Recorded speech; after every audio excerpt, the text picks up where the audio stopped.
Je me suis réveillé en sursaut, le goût du sang encore frais sur mes lèvres, le cri de ma propre chute résonnant dans mes oreilles comme un écho infernal. Le pont de Bir Hakeim, sous la lune parisienne impitoyable, m'avait avalé entière ou du moins, c'est ce que je croyais. Mais au lieu des eaux froides de la Seine engloutissant mon corps brisé, je sentais la chaleur moite d'un lit d'hôtel bon marché, mes mains tremblantes agrippant des draps usés. Mon cœur battait à tout rompre, j'étais revenu. Pas au paradis, pas en enfer, mais là, dans ce matin d'octobre 2023, 3 ans avant ma mort. Avant la trahison qui m'avait poussé au désespoir. Avant que mon propre sang en ma famille, mes amis ne me poignardent dans le dos pour la dernière fois. Le miroir de la salle de bain me renvoyait un visage que je connaissais trop bien, le mien, à 28 ans, marqué par l'épuisement d'une start-up naissante, mais pas encore par les cicatrices de l'échec total. Paris bourdonnait dehors, indifférente, ses klaxons et ses odeurs de café au lait filtrant à travers la fenêtre crasseuse du Marais. J'avais sauté ce soir-là, en 2026, après avoir découvert que mon fiancé, Alexandre, avait volé mon code source pour le revendre à un concurrent chinois, avec la bénédiction tacite de mes parents qui, avides d'argent facile, avaient investi dans son projet parallèle. Ma sœur, Élise, avait même ri en me traitant d'hystérique quand j'avais confronté la famille lors d'un dîner chez mes parents à Neuilly-sur-Seine. Tu rêves trop grand, Camille. La réalité, c'est pour les gagnants comme Alex. Et moi? J'étais la perdante, la rêveuse, celle qui avait tout misé sur une app de réalité augmentée pour restaurer les monuments historiques, un rêve d'héritage français numérisé, moqué par tous. Mon corps avait heurté l'eau à plus de 100 km à l'heure, et dans l'instant final, j'avais juré, si je revenais, je les verrais tous ramper. Mais ce n'était pas un rêve. Mes doigts effleurèrent le tatouage sur mon poignet, un symbole celte que je m'étais fait faire après ma première levée de fonds ratée. Il était là, intact. Mon téléphone vibra, un message d'Alexandre. Chérie, ton pitch demain chez les investisseurs? Je t'accompagne. On va cartonner ensemble. Ensemble. Le mot me fit vomir. Je le supprimai d'un geste rageur, le cœur gonflé d'une fureur surnaturelle. Cette fois, je ne partagerai rien. Cette fois, je construirai en silence, dans l'ombre des boulevards haussmanniens, et quand ils viendraient mendier, je leur montrerai ce qu'est une vraie chute. Je sortis de l'hôtel, l'air automnal piquant ma peau comme un avertissement. Paris, ma ville bien-aimée et traîtresse, s'étalait devant moi, les cafés bondés de la rue des Francs-Bourgeois, les touristes ignorant les fissures du quotidien. J'avais 3 ans pour inverser le destin. 3 ans pour transformer Lumière Héritage mon app en un empire qui éclipserait leur petite mesquinerie. Mais d'abord, il fallait couper les ponts, semer les graines de la discorde. Je commençai par Alexandre. Ce soir-là, au lieu de notre dîner romantique habituel au bistrot Paul Bert, je l'invitai dans un bar miteux de Belleville. Ses yeux brillaient d'ambition quand il parla de notre avenir. Camille, imagine, on fusionne avec Sinotech, on devient millionnaire. Je souris, feignant l'enthousiasme, et glissai dans la conversation une anecdote fabriquée, un ami anonyme qui murmurait des doutes sur sa loyauté. Les Chinois? Ils bouffent les innovateurs français pour le petit-déj. Il pâlit, mais je changeai de sujet, plantant le doute comme une graine empoisonnée. Les jours suivants furent un tourbillon calculé. Je refusai l'aide de mes parents pour le loyer, je gère, maman. Pas besoin de votre pitié. Ma mère, Françoise, avec son accent snob de Neuilly, soupira au téléphone, toujours si indépendante, ma chérie. Mais si tu rates, ne viens pas pleurer. Mon père, Henri, un banquier retraité obsédé par les apparences, ajouta, concentre-toi sur un vrai job, pas ces fadaises numériques. Élise, de son côté, m'envoya un selfie de sa lune de miel à Saint-Tropez, taguant Alexandre en légende, avec le futur boss de la tech française. Je liquais, mais en privé, je notais chaque détail, ses dettes cachées, ses flirts avec des investisseurs douteux. J'embauchai un détective privé, un ancien flic du 36 quai des Orfèvres, pour creuser. Le rapport arriva une semaine plus tard, Alexandre avait déjà contacté Sinotech en sous-main, copiant des bribes de mon code. Pas encore la trahison fatale, mais le germe était là. Ma première décision controversée vint vite. Pour financer Lumière Héritage sans eux, je m'associai à un fonds qatari des princes du désert investissant dans le patrimoine européen pour blanchir leur image. Paris s'enflammait déjà de débats, vendre notre histoire au pétrodollar? Les médias me traquèrent, Le Monde titra la start-up française qui pactise avec l'ennemi. J'apparus sur France Inter, la voix tremblante mais ferme, l'héritage de France n'appartient pas aux puristes snobs. Si nos banquiers nationaux ferment les portes, j'ouvre les fenêtres. Les haters pleuvaient sur Twitter au pardon, X m'accusant de trahison culturelle. Mais les fonds affluèrent, 500 000 € en un mois. Alexandre, sentant l'odeur du sang, insista pour rejoindre l'équipe. Je peux négocier avec les Arabes, chérie. Je ris intérieurement. Pas encore, mon amour. Patience. Noël approchait, et avec lui, le dîner familial annuel chez mes parents. Autrefois, c'était mon calvaire, Élise et son mari, un avocat médiocre, fanfaronnant sur leur promotion, mes parents comparant mes jouets digitaux à la stabilité d'Alexandre. Cette année, je décidai de frapper le premier coup. J'arrivais en retard, vêtu d'un tailleur Chanel emprunté à un clin d'œil ironique à leur amour des apparences. « Camille. Te voilà enfin » s'exclama ma mère, embrassant l'air près de mes joues. Mon père leva son verre de Chablis, à la famille. Et à Alexandre, qui va enfin décrocher ce poste chez BNP. Alex sourit, mais ses yeux glissaient vers moi, avides. Au dessert, je lâchai la bombe. J'ai levé 2 millions chez un fonds international. Lumière Héritage va révolutionner le Louvre virtuel. Silence de mort. Élise ricana, 2 millions? Pour une app qui scannait des vieux cailloux? Alex a un vrai deal avec les Chinois, lui. Alexandre hocha la tête, trop vite. Je souris doucement. Vraiment? J'ai entendu dire que Sinotech préfère les codes originaux. Pas les copies. Son visage vira au centre. Mes parents échangèrent un regard mélange de fierté forcée et de jalousie. C'est impressionnant, ma fille, balbutia mon père. Mais je voyais clair, il calculait déjà comment en profiter. Les mois suivants furent une danse macabre. Je développais l'app en secret, recrutant une équipe de geeks du 13e arrondissement ou des oubliés de la tech française, loin des réseaux snobs d'Alexandre. Lumière Héritage prit forme, une AR qui recréait Versailles en 3D, accessible via smartphone, avec des partenariats musées. Les tests bêta firent sensation sur LinkedIn, les investisseurs qataris doublèrent leur mise. Mais la tension montait. Alexandre commença à poser des questions insistantes, « Montre-moi le code source, pour sécurité au point. » Je refusai, prétextant un bug. En réalité, j'avais verrouillé tout derrière un chiffrement quantique, impénétrable. Puis vint la première fissure majeure. En mars 2024, Élise m'appela en pleurs, son mari avait été licencié pour fraude mineure, un détail que mon détective avait exhumé et anonymement transmis au RH. « Camille, tu sais quelque chose? C'est toi qui as manigancé ça? » Je feignis l'innocence, ma pauvre sœur, la vie est dure pour les médiocres. Elle raccrocha, furieuse. Mes parents, sentant le vent tourner, m'invitèrent à dîner pour discuter affaires. Investi dans l'affaire familiale, Camille. Ton père a un contact chez BNP pour Alexandre. Je déclinai poliment, mais envoyai un cadeau, un abonnement à Forbes France, avec un post-it, pour suivre les vrais succès. La controverse éclata au printemps. Mon partenariat qatari fut exposé par un journaliste de Mediapart à un ancien amant d'Élise, typé par elle en vengeance. Camille Duval vend l'âme de la France aux wahhabites, hurlèrent les éditos. Des manifestations devant mon bureau à Bastille, non au Qatar dans nos musées. J'aurais pu nier, mais je choisis l'attaque. Dans une interview à Libération, je révélai, ceux qui crient trahison sont les mêmes qui vendent nos datas à Google sans sourciller. Mon crime? Être une femme qui ose. Le buzz explosa.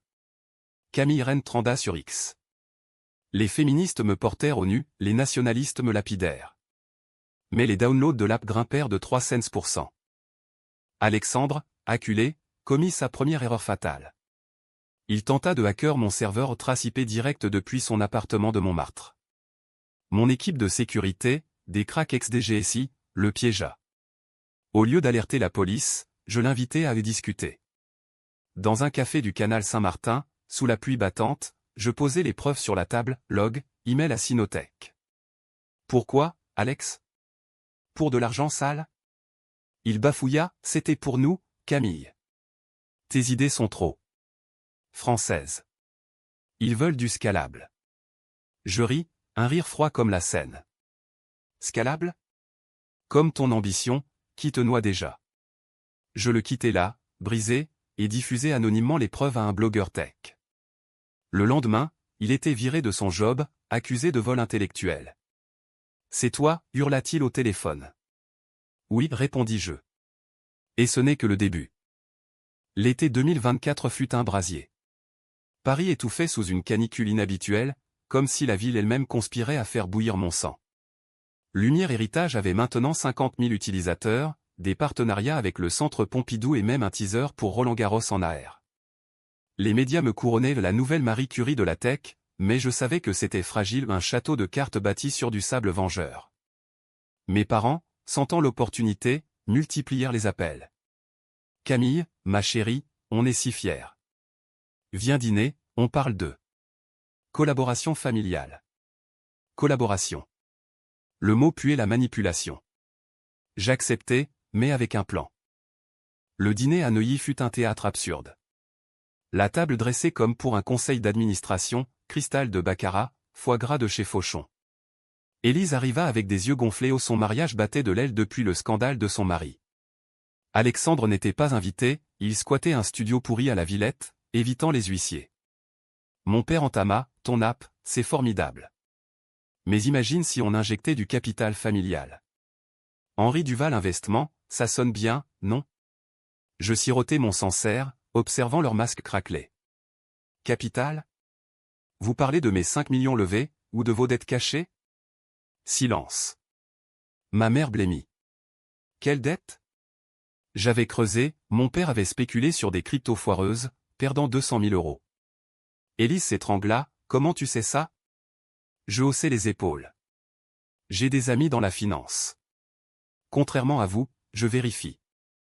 C'était ma seconde décision controversée, exposer leurs faiblesses sans pitié. Au lieu d'offrir de l'aide, je proposais un prêt à taux usuraires, via une société écran.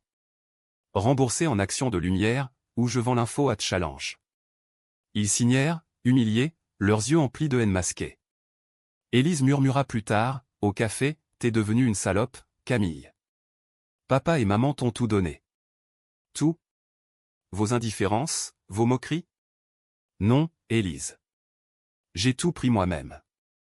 De retour à mon loft rénové dans le 11e, je plongeais dans les abysses.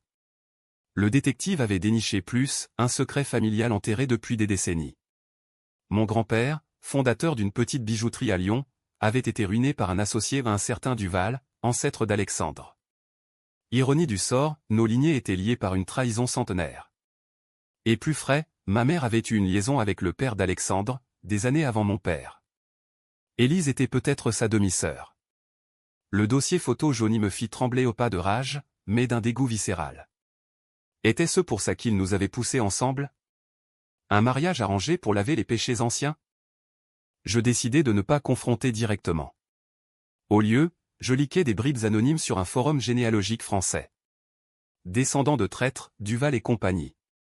Les spéculations enflèrent, un généticien amateur contacta Élise pour un test ADN. Panique chez elle, « Camille, c'est toi ? Arrête cette folie. » Je niais, mais intérieurement, je jubilais. La famille se fissurait de l'intérieur. Entre-temps, Lumière grandissait. Nous lançâmes la version bêta au salon de l'immobilier à Versailles ironique, vu le thème. Les investisseurs qataris arrivèrent en jet privé, escortés par des gardes du corps. La presse hurla au scandale, les Émirats achètent Notre-Dame virtuelle. Une pétition en ligne récolta 10 000 signatures. Moi ? J'apparus en direct sur BFM, dos au mur, la France se meurt de son isolationnisme. Si nous refusons l'argent étranger, qui financera nos startups ? Vos impôts ? Les débats firent rage, Macron lui-même tweeta un vague soutien à l'innovation audacieuse. Mon chiffre d'affaires explosa, 1 million d'euros en un trimestre. Mais la vengeance personnelle s'intensifia. Alexandre, désespéré, tenta le chantage, des photos intimes volées de nos nuits d'amour, menaçant de les diffuser si je ne lui donnais pas un job. Pour nous réconcilier. Je ris au téléphone. Diffusez-les. Montre au monde à quel point tu es pathétique. Au lieu, j'alertai la CNIL pour violation de privacy. Il fut interrogé par la police, son nom circula dans les tabloïds comme l'ex-futur de la tech française.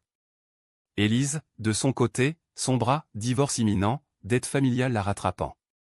Elle débarqua à mon bureau un soir pluvieux, maquillage coulant. « Aide-moi, s'il te plaît. Pour la famille. Je la regardais, cette sœur qui m'avait toujours éclipsé. La famille? Celle qui m'a ignoré quand j'ai lancé mon projet? Celle qui a applaudi quand Alex m'a volé? Elle sanglota. Je lui tendis un chèque 10 000 €. Pour te taire. Et disparaît. L'automne apporta le twist inattendu. Lors d'une conférence à Station F, je croisai un investisseur américain à un requin de Silicon Valley nommé Ethan Grant. Charismatique, impitoyable, il offrit 10 millions pour une fusion. Your Happy's Gold, Camille. But let's make it global. Je refusai d'abord trop yankee pour mon goût français. Mais il insista, et dans un dîner au George V, il révéla « Je sais pour ton retour ». Les rumeurs circulent, une résurrection après un coma. Ou plus. Mon sang se glaça. Avait-il flairé mon secret surnaturel? Non, c'était une métaphore pour mon comeback. Pourtant, ça me secoua. Était-ce le destin qui me testait? Je signai avec lui, provoquant une nouvelle vague de controverses, la France vendue aux Américains. Les syndicats tech protestèrent, un hacker peut-être Alexandre tenta un DDoS sur nos serveurs.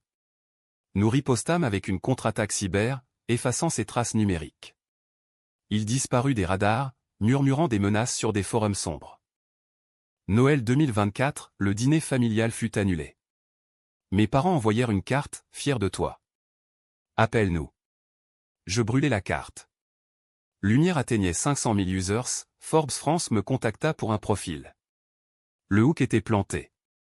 2025 s'ouvrit sur un Paris enneigé, rare et mordant, comme un voile sur les mensonges accumulés. Lumière Héritage était maintenant une star, partenariat avec l'UNESCO pour recréer les sites bombardés de la Seconde Guerre, une expo immersive au Grand Palais. Les revenus coulaient, 20 millions d'euros projetés.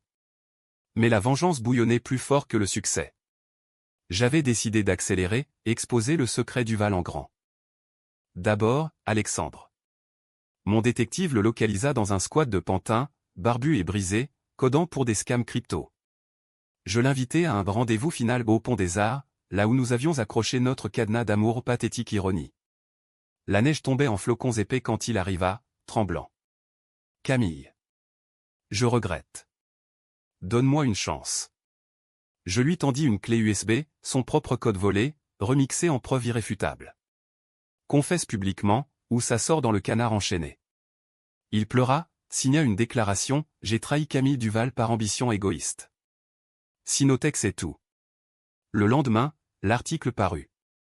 Alex devint le paria de la tech parisienne, invitations annulées, CV blacklisté. Il tenta le suicide une chute ratée du même pont. Ironie cruelle, il survécut, paralysé. Je visitai l'hôpital, masqué. C'est le karma, Alex.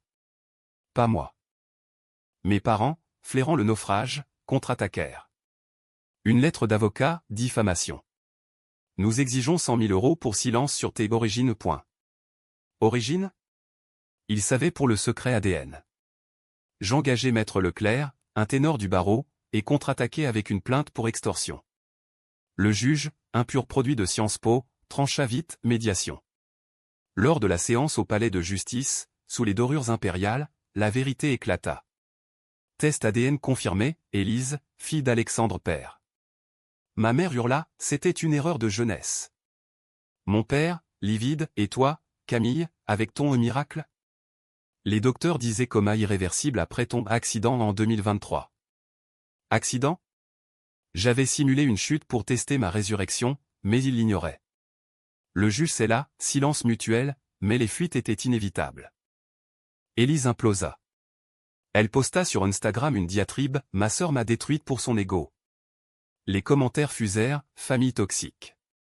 Je répondis en live sur TikTok, la famille, c'est ceux qui te portent, pas qui te noient. Vues, 5 millions.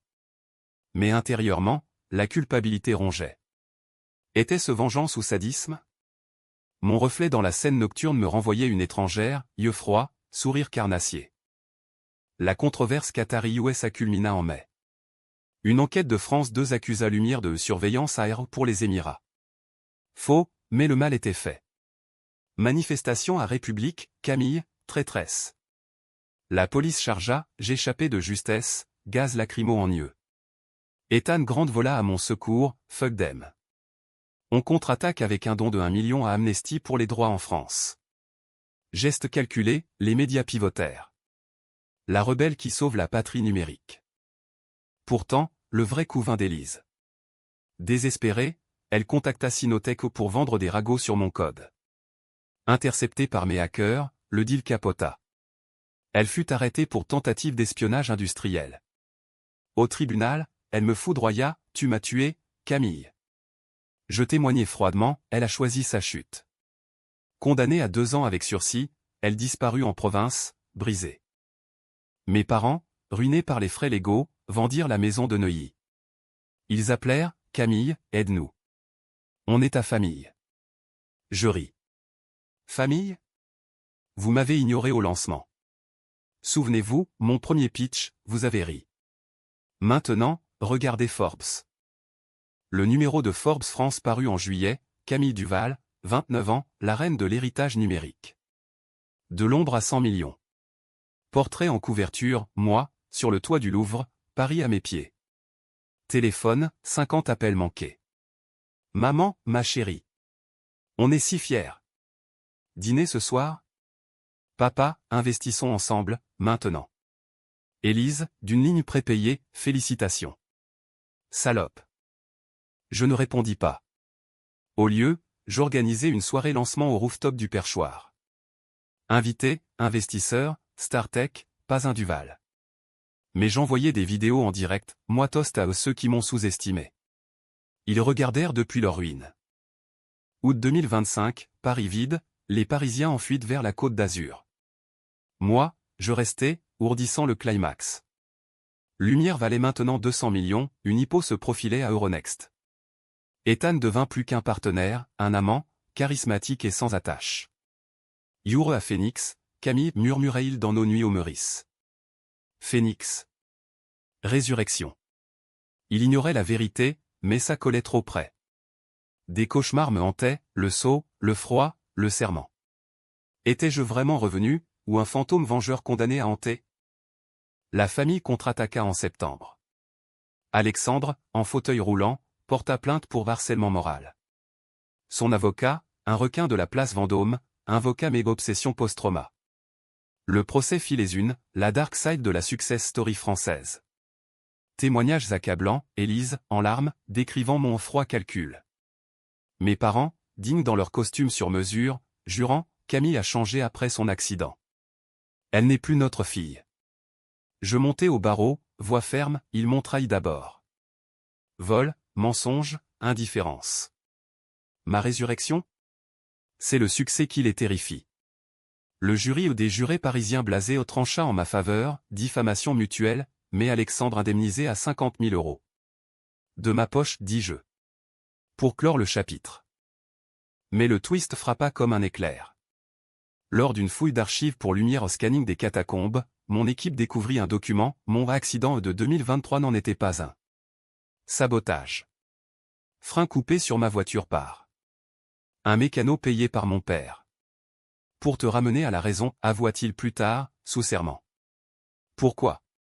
Peur que je ruine la réputation familiale avec mes idées folles. J'aurais dû mourir ce jour-là. Mon retour n'était pas un miracle aléatoire, c'était une boucle karmique, me renvoyant pour achever la justice. La révélation éclata au monde, le complot Duval, un père accusé de tentative de meurtre. Chaos.